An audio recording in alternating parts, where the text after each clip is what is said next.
Forgive our sins, we pray. Hear our song as it rises to heaven.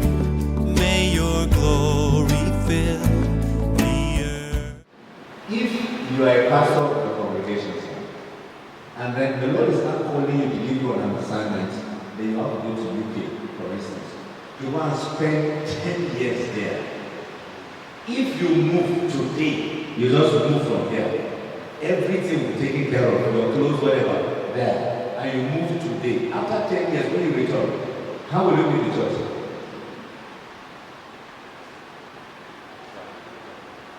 If God calls you to UK for an assignment, and then you're pastoring the church, and then you move at the point where you just let the Lord, and you stay for 10 years there, when you return, what will be the state of the church that you left behind?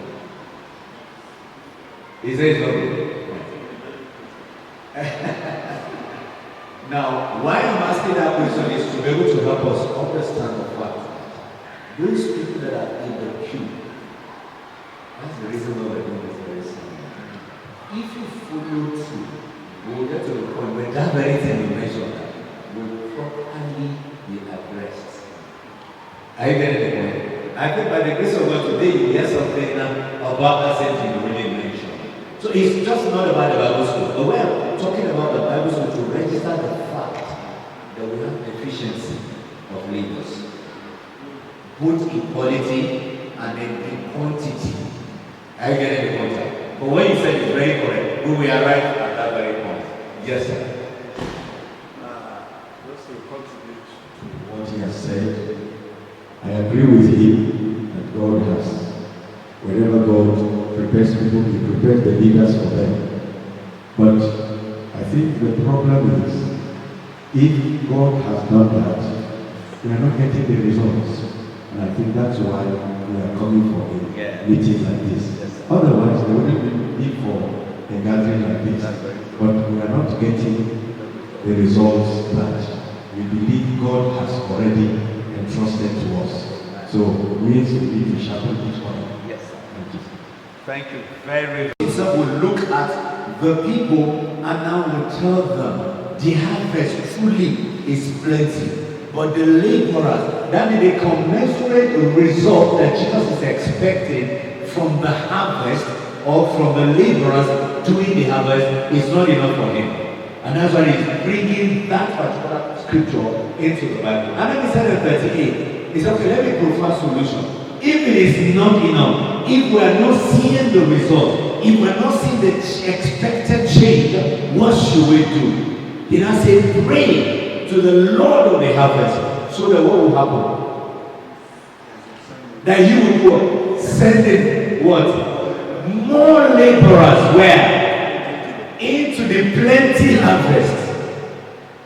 So what Jesus is actually talking about here is raising or building healthy leaders that will now go into the harvest and then get the harvest done. Are we getting it now? Some other people will not say, he's talking about discipleship. Exactly, that's what we're talking about. So that you're able to raise the people that will be sent into the harvest. So if I enter in today as the only disciple, how far can I go in covering this community? And are there no other people there? They are. But it's not just anyhow kind of person, like you have mentioned. Someone who has been trained, someone who has been equipped, someone who has been discipled. Now that's the kind of person that if you go about that, then you're able to release the same person. And the person does exactly what you are doing. Or else you will send him. And what will he become? A wolf. And then he will eat the people he's actually sent to be able to get. Hallelujah. Amen. Praise the Lord.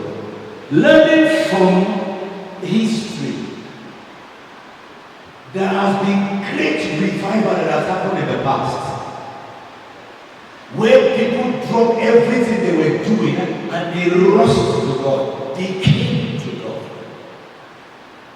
But because of this that we are talking about, the revivals are nowhere to be found.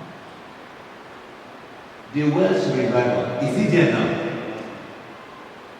The revival that hit Nigeria in the 70s. Amen. So if we have people who have actually witnessed that revival, to want to stand today and to tell us about that revival, what do you think will happen? We'll just say, okay, tell us what happened there.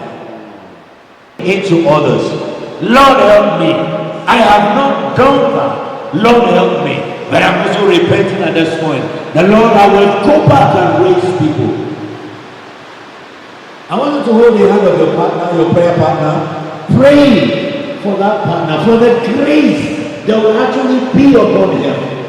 Pray for the grace of God that will be increased upon his life, so that he can stand after he is being raised, that he will also raise others. It is not just enough to be raised, it is enough to raise others who will also go and raise others, who will keep raising others. It is not just enough to come to church and just sit down. It is, God is expecting us, after we have been raised, we will go and train others and then raise others. Lord, help my brother, help my sister. There are which we have neglected that we will give attention to in this season.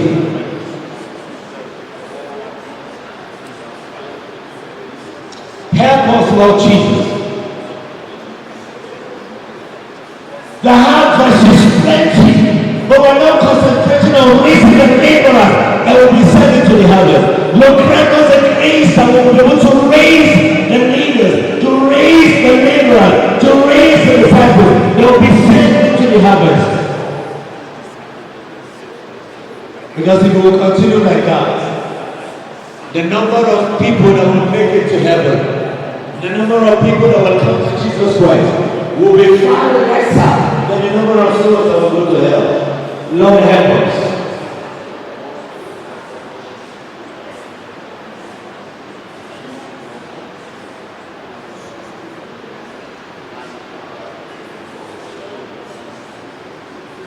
In Jesus' name, Father, we thank you and we give you praise. We stand before you in humility and adoration, asking you to forgive us for our failures and many failures in multiplying that which you have given into our hands. We ask that you will grant us grace to depend upon you, to lean upon you,